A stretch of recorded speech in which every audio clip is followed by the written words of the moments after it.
Okay, thanks very much. Since parts of Onondaga County are in a yellow zone for the microcluster, there's a mandate to increase testing not only in schools but in nursing homes. News Channel 9's Julia LeBlanc spoke with the folks at Loretto and Elderwood to see how this impacts them. I've never heard of them being... At the height of the pandemic, all New York nursing homes were required to test staff members for COVID twice a week. That was lifted this summer. But now, with Onondaga County stuck in a yellow zone, 5 facilities in Syracuse, Liverpool, and Genesee will have to go back to twice a week testing. If a worker tests positive but is asymptomatic, and they're being tested once a week, there's that window where they can be shedding virus. Those at Elderwood and Liverpool have until next week to ramp up testing. It'll cost them an extra $31,500 per week.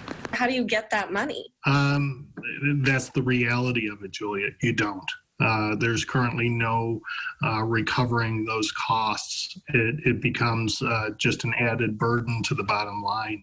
Loretto Health and Rehabilitation has the same financial issue. They'll be spending an extra $80,000 per week. It probably involves at least 15 members of our staff every test day. It's a lot, but it's important to do, and we're supportive of it. Both facilities admitting testing saves lives, something they didn't have access to back in March. Now they know how to screen and isolate visitors and residents, plus keep up with infection control measures. All of those pieces are in place, and I think it's going to be a much safer fall and winter for us. The testing requirement is certainly a financial burden, but it's one that doesn't compare to the need for safety for our residents and for our staff. Doing what they can to keep the deadly virus away from our most vulnerable population. Julia LeBlanc, News Channel 9.